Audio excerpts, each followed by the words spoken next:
Thank you, everyone, for tuning in for this episode of This Ability Podcast. I'm your host, Mary Bodwin, and today we are very excited to welcome Kim Lanclos Smith and her son, BJ. I want to thank you both so much for being here today. We appreciate the invitation. I am BJ's mom. I've been a disability advocate for about 20 years. I have a long history in the caregiving industry.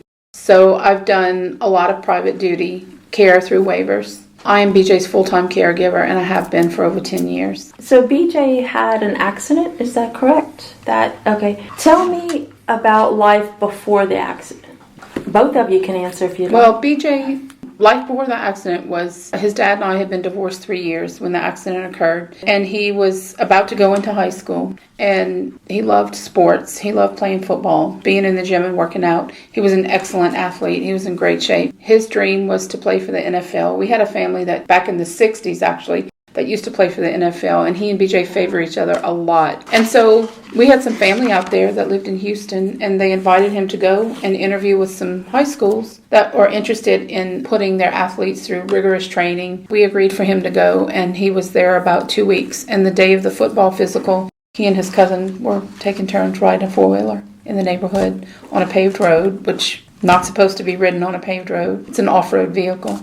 And a dog came out. A dog ran in front of him and he swerved to avoid it. And a police investigation determined he was going about 60 miles an hour. So it was a racing four-wheeler that had been modified to go highway speeds. And we didn't know that. They didn't know that either. So at the point of impact, he was thrown 25 feet. He had no helmet. They swerved to miss the dog? Yeah, he swerved. Hitting a tree or? He ended up just tumbling over? Tumbling. Yeah, 25 feet he tumbled. And he had no helmet. He had a catastrophic brain injury and he had broken collarbone, lacerated liver, punctured lungs, and he had some really, really awful road burn on his arms, his upper back, and it was terrible. Mm-hmm. Took the skin right off. I was in New York at the time, and when I got the call, it was my ex-sister-in-law, and she said, BJ's been in an accident, and I'm here at the hospital. They were riding the four-wheeler, and I'm thinking, well, maybe he just broke his arm or something.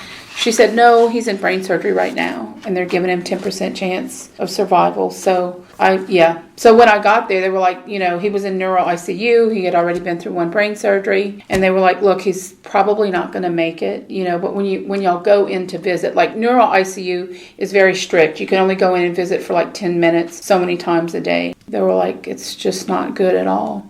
He wasn't responding to anything at all. He was in a coma for about 3 weeks. One of the strange things that happened was whenever I came into the room, before I got there, my mom had been telling him that I was on my way. And so when I came into the room and I leaned over him to tell him I was there, I remember his head was this way and he really, really, really was trying real hard and he turned his head toward my voice. And I remember my sister-in-law running out of the room because she goes, the doctor needs to know, he's responding. It was a very precarious situation, just waiting. It's a waiting game. When you have a loved one in a coma, there's nothing that you can do but wait and wait. He had massive bleeding on the brain. So they removed half of his skull on the left side to allow for the swelling. And his face was so battered. His left eye was this big. It was unbelievable. He had what's called an ICP monitor inside of his brain. That it's a monitor that they insert into the brain to watch for brain swelling because people can die from swelling of the brain. He ended up having 4 brain surgeries in total. And, wow. A few months' time? Within about a couple months. He had that many brain surgeries. We didn't know. I remember being told by a nurse one time, she came in and she said, I want you to know that if ever you're able to take your son home, he will be in a vegetative state for the rest of his life. I was so devastated. One of the things that I find interesting, especially it's been 20 years since his injury. I remember every time he had a brain surgery, we would always ask the doctor, what's the next thing? What can we expect? And all he would say every time is, I've done everything I can. The rest is up to him. And I thought that was the craziest answer. I'm like, my son almost died. How could he be deciding anything? Right. Not in his current condition. Right. But what I learned is that people in minimally conscious states, they can hear and they actually can decide. It's a very interesting concept, but that doctor knew that those patients that have been sometimes in near fatal accidents, they appear to be not present to the world because there is unconsciousness. But they actually do. They do have awareness. Their spirit has awareness to decide. And so I remember whenever he came out of the coma, I just thought he was going to open his eyes and, he was going to be awake. And that's not what happens. Awakening from a coma is a very gradual thing. Okay. Like sometimes he used to lift one of his legs up and down constantly. And I remember one of the doctors saying, he's ready to get out of this bed, is what it is. Awakening from the coma is, you might see a flutter of an eye, just a little bit, and then they close again, and over time. Nothing like what we see in the movies or television. No, nothing at all. No one awakens from a coma like that. Right. Like, oh, they're wide awake. It's not like that. It's very, very gradual. So I remember when I used to go in and visit him, and when he was in the coma, and I would talk to him and pray with him at his bedside. And he would squeeze my hand sometimes, but he cried and he cried while he was in the coma, just the biggest tears I had ever seen. Yeah, and I was like, that is so strange. He's crying and crying. So anyway, when he woke up from the coma, the first thing he said is that he had died and that he had crossed over. And little by little, he didn't tell the whole story all at once. Little by little, it came out that he had crossed over and that heaven is full of love. And he had a lot to say. Do you remember being in the hospital? Oh, yeah. I remember they had this guy next to me, and he wouldn't turn the radio down. That was crazy. Yeah, but that was annoying. Oh, yeah. You said that BJ's recovery has been described as miraculous. Absolutely. What were some of the biggest challenges that you both faced after his coma? He's waking up. That's a great question. I do recall that, first of all, he had to relearn how to walk and talk and feed and dress himself. One of the things we found out is that he had a stroke during one of the surgeries, and he lost over 60% of his vision. BJ has mainly, a lot of times, a brain injury is an invisible disability because he seems to be so great. Right. People would never suspect. Right. You want to take your hat off and show where your question mark? Yeah, you can see it. And day before yesterday, I bought some cologne. It was called Guess, and I had a question. So he's got a permanent Guess question mark on his head. And that's for his 20-something years old? It is 20. He has another one on this side, but you really can't see it too good. So that's where they opened up his skull. Yeah, on both sides. Okay. So you talk about the challenges. I mean, I watched him really struggle to walk and, talking, coming out of a coma. He had a trach. And it's very difficult after coming out of a brain injury. Right. A lot of times he looked petrified. I was going to say, did he remember words? No. You know how to talk? Sometimes he didn't know. What to say? No. It was very gradual, all that coming around. I remember we'd come in the room and he would look at us and he was petrified. And the doctor said, it's probably because he doesn't remember who you are. So all these people looked like strangers to him. I mean, gradually that improved. BJ in the hospital, he was what's called an eloper. He was a runner.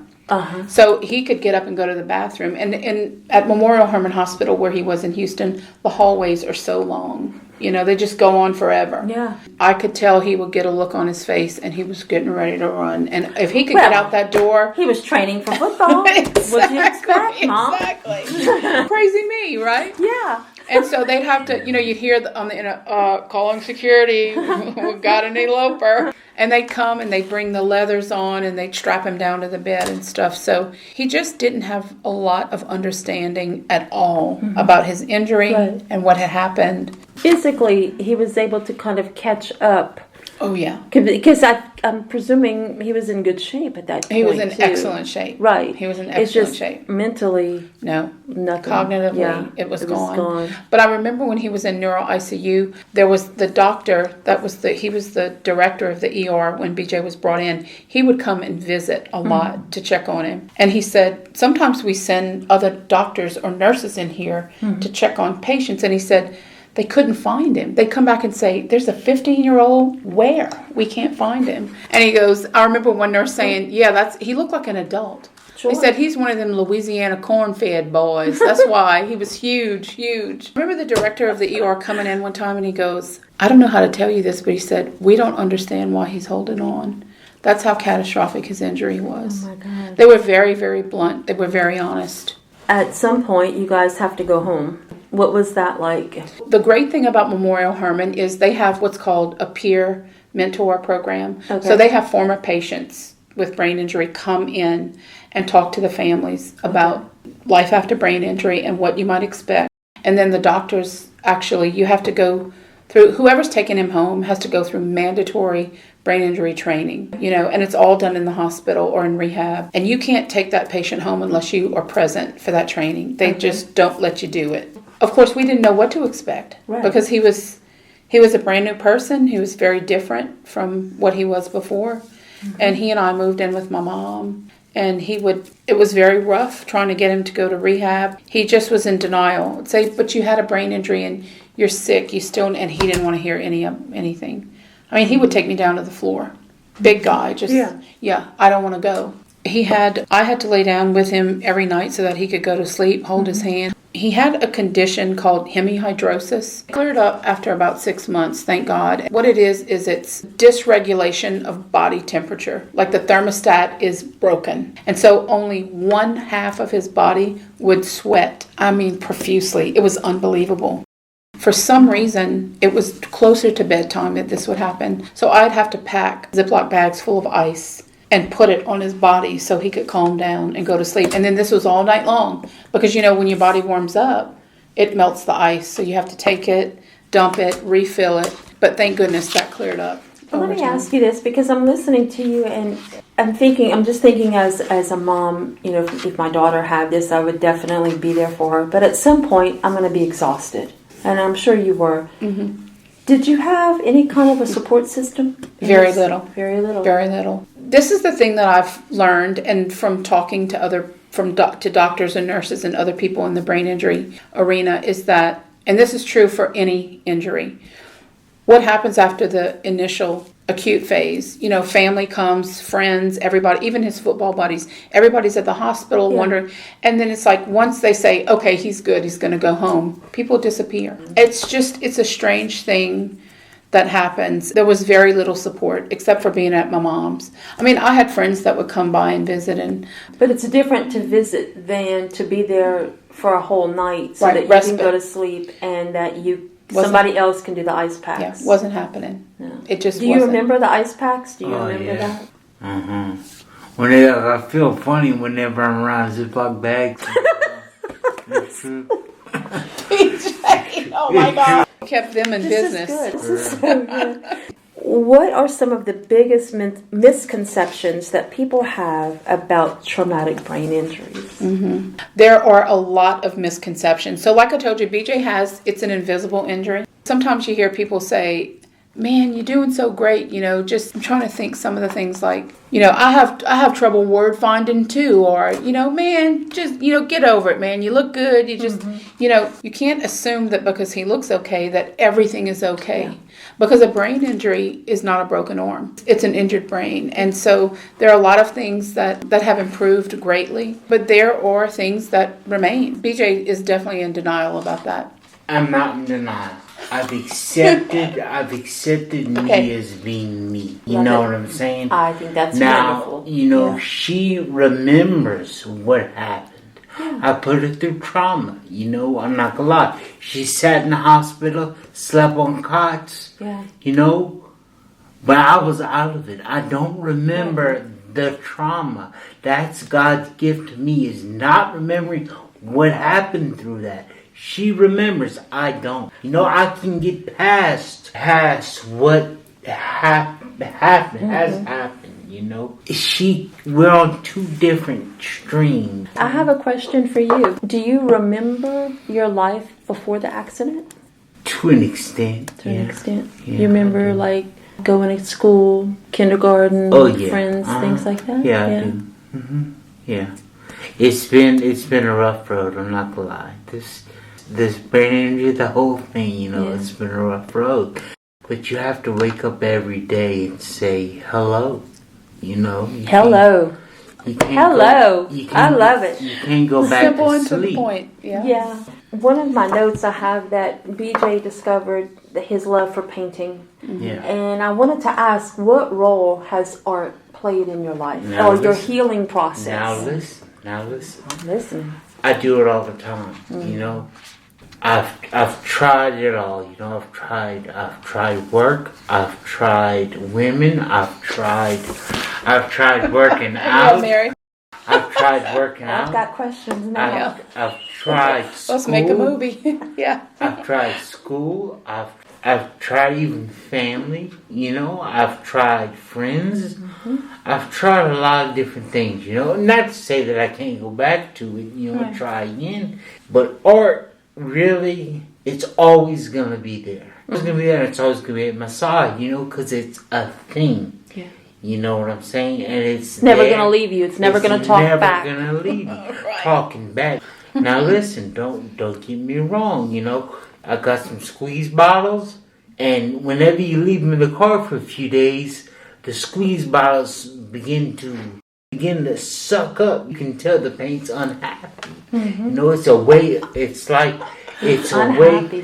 a way of saying, I'm in here. I'm burning up. Get me out. Get me out of here.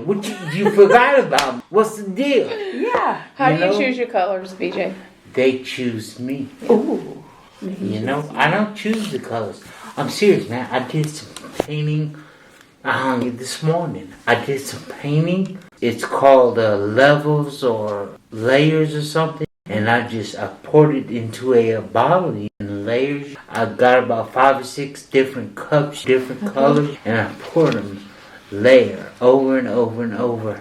And I went outside. I put it on the table, and I just bam, and it was the emotional state of mind. It came out so elegantly awesome. It's the emotional state of mind. And I want to bring that to people. I want to bring that to people that can't do it. I want to bring a state of mind that I feel. I want to bring that to people that can't do that. Artificial intelligence. You said that color, the art, the paints, the mediums that you use has an energy to it. It does. It does. Just like colors. You see the colors on the floor, the colors on the wall, the colors have energy through what we can see. Just like the books, the columns, the doors, they talk to us. It's so special. Let's talk about advocacy for a minute. I know that you've been an advocate for, like I said, many years. You said over 20.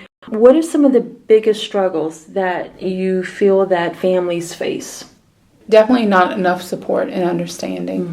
According to the diagnosis of the family member of the child, there's just not enough support across the board. It's not just us. It's everywhere. We are eternally grateful for the waiver. BJ is in self-direction now. Yeah. We are very grateful. It allows me to take care of him. But I will tell you, whenever we were with providers, there were enormous challenges with caregivers. We could be here. Oh, I could write a book. Oh, me too. Let's make a movie. I'm telling you. We could do a podcast just on that. Yes. Now, don't get me wrong. I stayed at some of those, what was those? Respite centers. Respite centers. I had a good time. I ain't gonna lie. I stayed at this one respite center where they had a little... like a Goodwill. Like a Goodwill thing, And they had like a little thing, where the people would go in the daytime. It was awesome. They played music and dance, and it was fun. It was in Philip Platt. Okay. It was an awesome experience. That's right. Whenever I came out of the hospital, I can relate to having caregiver issues. I have had everything from neglect, where I've had to put cameras in Lexi's the whole house, to people stealing from us, to people even stealing her own medication. I've had those issues, and I'm sure you guys can relate to that. I've heard every story. Let me just tell you a couple things that happened. BJ has epilepsy because of his brain injury. He had a daytime girl who, come to find out, she was low-level drug dealer. And, of course, we didn't know, right? And she was selling her drugs to BJ. And, of course, brain injury is very susceptible to abuse of drugs and alcohol. It just goes with the territory. One day I got a call from the provider, and they said, get to Lafayette General. BJ's been brought over there. Well, what happened? We can't tell you. You need to go to the hospital and talk to the doctor. So I got there, and they had given him Ativan, and he was knocked out. And the doctor said he had a cluster of seizures, which is one seizure after another after. And if it's not handled, you can die from that, from seizures that don't stop. I just had a really funny feeling. And the girl was sweet. She was beautiful. Everything was yes, ma'am, no, ma'am. What can I do? And just very attentive. And I just had a feeling. I said, is there any way that we can do a drug test? So he did, and it came back positive for marijuana. And he said, listen, like straight up marijuana is not going to cause a cluster of seizures. But he said, what we've been seeing, now this was about 6 or 7 years ago, is there are additives to all this stuff. So they're spraying stuff on drugs, all kinds of different chemicals. And he said, I suspect that that's what happened. He got a hold of something that had an additive in it. Toxic. Right, that caused it. Strain. I asked him, I said, well, BJ doesn't drive. He'll never drive. I said, who brought these drugs to you? And he wouldn't tell me. Until finally he said it was my caregiver. I said, what caregiver? I said, you have her phone number? And I found out, I did some research before he called her, and I found out Louisiana is a one-party consent state. So it was totally legal for me to film him talking to her. And she didn't have to know that she was being recorded. That's how the law reads. In a lot of states, if you're recording someone, everybody involved in it needs to know that it's being recorded, but not in Louisiana. As long as one person involved in the recording knows that it's legal. Interesting. So I filmed him talking to her, and they talked about the drug use, and she knew that he had been in the hospital. On the phone, he made a subsequent drug deal with her, and she promised she would bring more to him on her next shift. And I thought, you're going to jail. So I called the provider, and I spoke to the director. She said, don't you bring that recording over here because we're not listening to it. I said, you're kidding me. This is your employee. She said, I don't care. Click. Didn't want to hear it. Well, what I found out later is that they already knew. We brought it to the sheriff's department and met with the head of narcotics, and he goes, Miss Smith, he said, we are going to arrest this. In fact, Bobby Guidros called me the next day. He said, Kim, I promise you when we find her, we're arresting her. She's going to be prosecuted. It got reported to Health Standards, right? And they came in and did an investigation. They took a copy of the recording from the sheriff's department, and it came back unsubstantiated because the investigator couldn't understand the recording. I said, well, the sheriff and the head of narcotics could understand it because they wanted to, there was probable cause. They wanted to arrest her. And so the sheriff's department said, we're sorry, there's nothing we can do. If the state finds no cause, even with a recording, even though it was a recording that the sheriff and the head of narcotics understood, it was a no-go. Well, guess what had happened? She had been tipped off, I suspect, I don't know for sure, but I suspect she had been tipped off by the provider company, and she left the state for a whole year. Yes, so she couldn't be prosecuted. That's the lapse of statute of limitations. These are the kind of things, Mary, that we have, there's tons of other stories. It's just, and listen, for some reason, provider companies are in denial about this crisis in the workforce. I won't go into too much detail other than I can relate. I had, before with the Medicaid waiver, I did have 2 providers that provided respite care for Lexi, and I knew that they did not do drug screening, so I ended up paying for my own. There's like a company that does drug screening, so I'd send employees to go there. Even just me telling them that they had to get drug screened weeded out a lot of people. And yes, that was a play on words. But then I ended up going into self-direction where I can hire and fire my own employees, which has been a game changer for us, and that's been a great thing. We've had, unfortunately, there are workers that will get into this industry to take advantage of people like BJ or my daughter, of course, because they know that there's medication there. Yeah, it is unfortunate. What do you think needs to change in terms of awareness, healthcare, policies? What do you think? Oh God, where do we start? Yeah, I definitely it's probably think a laundry list. It is a laundry list. I think when it comes to the hiring, training, employing of people to come into the disability arena to give care, there has to be mandatory drug testing on hire. There has to be. There has to be. The reason I was told that they don't do it is because it costs them money. So it's okay to compromise the health and safety of the client. Apparently it is. Apparently it is. And this is where I have gone round and round with the state about this. Yeah. Over the years, I've taken my family to meet with OCDD. Last year, me and another mom advocate went to see LDH twice. We've been in quite a few meetings, and I'm not sure, over the past 10 years I've been involved in meeting with state offices. There has been no change. There has been no recognition of this. There has been no follow-up on any of the meetings. Like, what are y'all going to do? I have no doubt in my mind that you are 100% correct. And not, because I've had my own challenges. I've brought up things to LDH, from Elderly Protective Services to an issue with my daughter, with one of the caretakers with neglect and actually physically hurting my daughter. I had an investigator come to the house. I gave her everything, footage, everything. And it's like it died. it was like crickets after that. I'm like, well, what did you do with the information I gave you? And I tried to follow up, and I got nothing. I have heard this from all of my friends, my disability mom friends. I have heard the same thing over and over and over again.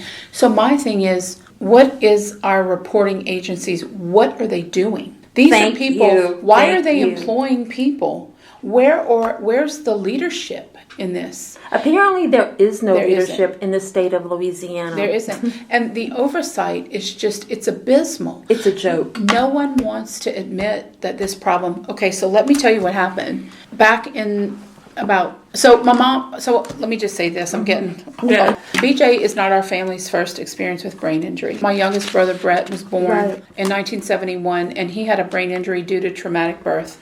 It's called an anoxic brain injury. So he didn't get enough oxygen during labor. And he spent his whole life was affected because of this brain injury. And so I grew up, like, people would often ask my mom, like we'd be out in public and people would be staring because he was very, very loud. And he had a very pronounced speech impediment. So he sounded like he was talking another language. She'd say, my son has a brain injury. I grew up hearing this my whole life. So my parents divorced when he was 9. My mom went from being a stay-at-home mom to having to work.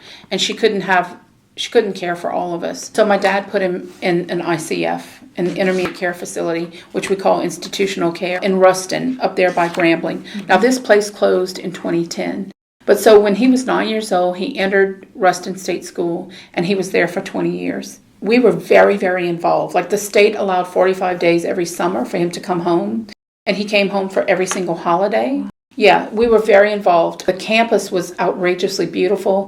And it had nice brick homes that you could go and stay. So we'd bring crawfish and have crawfish boils and cook. And up there in Ruston is famously known for their peach festival. So we would go every year. It was great fun. What we didn't know, and my brother never breathed a word about it, were the terrible things that were going on. Yeah, the horrible abuse and neglect. And so what happened was, after he came home, when they instituted the waiver, they started to dismiss people from these programs. If there was a way for them to be at home with their families or get an apartment, that's what happened. He got an apartment, had a waiver, he had caregivers. My mom, the last 10 years of his life, my mom was his daytime caregiver, and I would come every night. So I was with BJ all day, and I'd take care of my brother at night. Well, he started to tell my mom some of the things that had happened to him.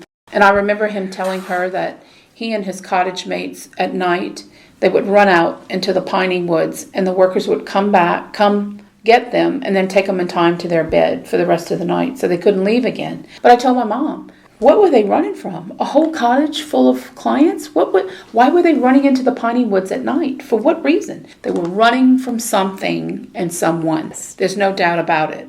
That kind of opened up the floodgates, and what happened was, my brother had worked for a local Piggly Wiggly in Opelousas for 13 years. He was a bag boy, and he loved his job. He was very well known in the community. I mean, you couldn't go anywhere with him. People knew him everywhere we went. He was very, very well loved. The last 2 years of his life, he had some very serious mental health issues.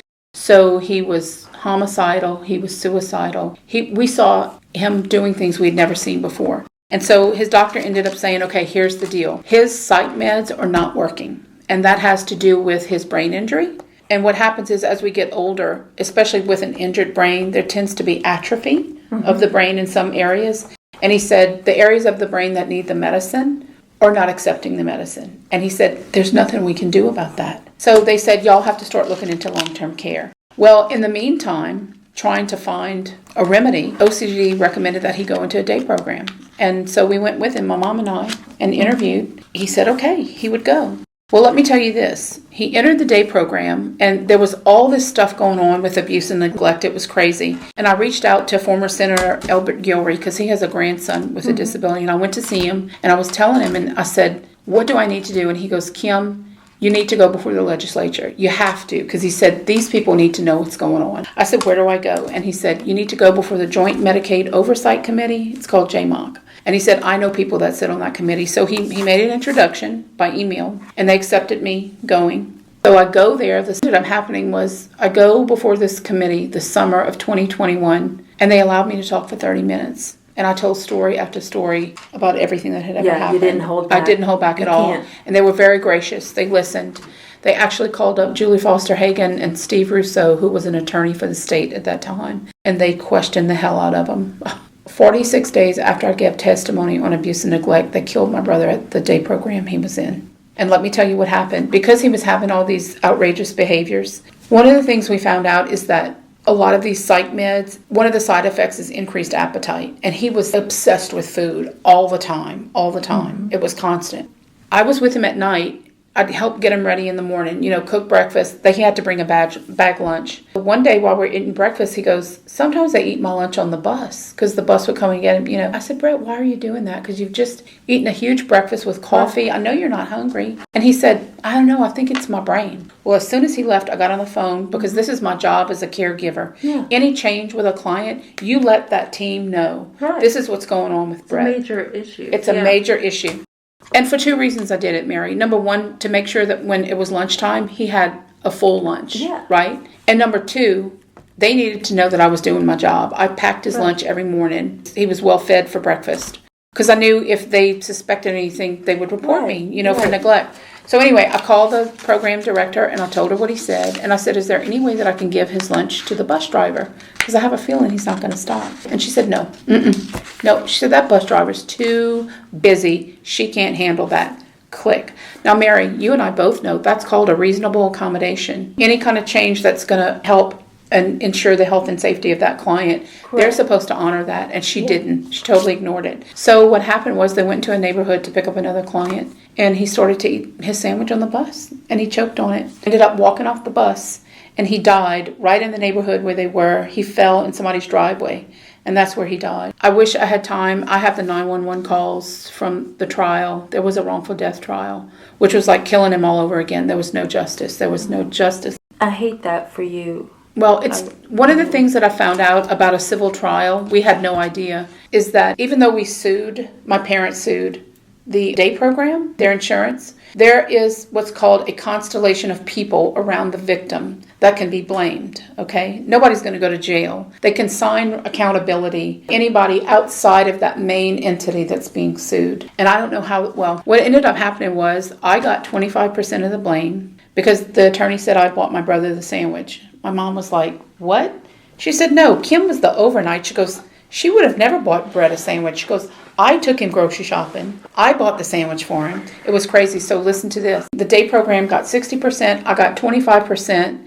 My brother actually got 5% for his own death. And the support coordination company got, I think, 15%. I said, and we had a follow-up with the attorneys afterwards, and I said, how did this happen? Because none of it makes sense. I said, and I schooled them about disability. I said, my brother, as soon as he came out of the womb, he had 24/7 care. He was 50 years old when he died. You could not leave him alone. Right. You could not leave him alone. Right. And this is what I told him. I said, I didn't determine that my brother needed 24/7 care. The state of Louisiana did. And I explained to them, I said, there's a 90L that has to be filled out every year by his doctor. And that 90L says this client needs to continue to receive care because his diagnosis will not change. He was profoundly disabled. And in spite of that, the jury still found that he was responsible. I asked the attorney, I said, how did they come to that determination? I mean, did they know anything about his diagnosis? And what? He said, well, they decided 5% because he was disobedient.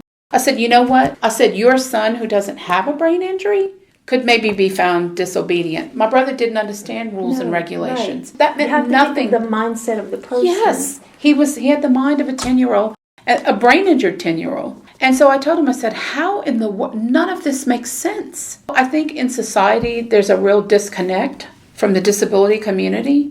And what does that mean whenever there's a huge injustice, whenever they lose their lives? What does that mean to us? To parents, to clients? What does that mean to society that there's no justice? It doesn't make any sense. And I think legislators need to be well aware. Something has got to change. Agreed. Let's look in the future tense. Let's see down the road. What do you envision, you and BJ? Yeah. Getting a center to have 5 hyperbaric machines so we can re-energize society. Have teachers to show us how to rejuvenate ourselves. Because these hospitals are just doping us up and letting us go and sees what happens. It's true. They're just putting a Band-Aid on us. Kim, what do you think? One of the things I want to tell you about the work that we do, and this is a work of love, and this is a lifetime kind of work, is that we lecture on brain injury awareness. Brain Art Alliance is our nonprofit. You guys have a website? We do. It's called The Brain Art. Okay. And it just has a face page. It's not complete yet. And you guys are on Facebook too? We are on Facebook under Brain Art Alliance. So we lecture at universities. We go to UL College of Nursing. We go to LSU in New Orleans. We lecture everywhere that we're invited, and it's all about life after brain injury. We advance art as medicine for healing trauma. Love it. Yeah, heal your brain, heal your life with art. Looking into the future, we would really love to have a place where people with disabilities can come and do art and have music. BJ is a guest art teacher at St. Pierre's Center for the Arts, which is a division of Leading Home Care in Lafayette. And there is a teacher there that BJ knew before she took the job. So he's a guest art teacher there for people with their clients come and BJ teaches them his technique and they absolutely love it. Yeah. BJ was also chosen in December. Louisiana Public Broadcasting sent over Dorothy Kendrick, she's one of their producers, for a segment called Art Rocks. So they go around the state and they interview artists. So he was chosen, and it's a great segment. Yeah, it's a big deal. Huge honor. It's a big deal. Do you have any final thoughts that you'd like to leave with our listeners about traumatic brain injury? It's not in the brain, it's with the brain. It's how you look at things in life and how you word things straight up. Love it. I'm just saying.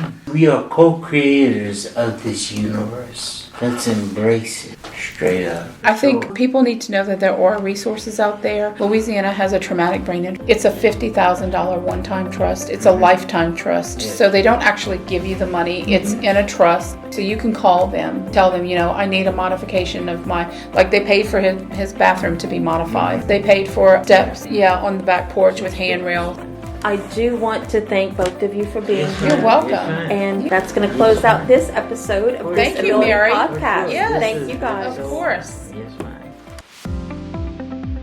Help us grow our audience by subscribing to our podcast on Spotify, YouTube, Amazon Music, Apple Podcasts, and other podcast networks. Additionally, if you enjoy listening to our podcast, help us to be discovered by leaving a rating or review of our episodes. This will connect us with other potential listeners and help us to expand our audience. From all of us at This Ability Podcast, we thank you for your ongoing support of our mission to unveil stories that inspire and enlighten others in the special needs community. All episodes can be found on Apple Podcast, Spotify, Amazon Music, YouTube, and other podcast sites. Remember, you can also find our video podcast for each and every episode on our YouTube channel. The video podcast feature a wide array of pictures submitted by each guest for their episode. Check it out today.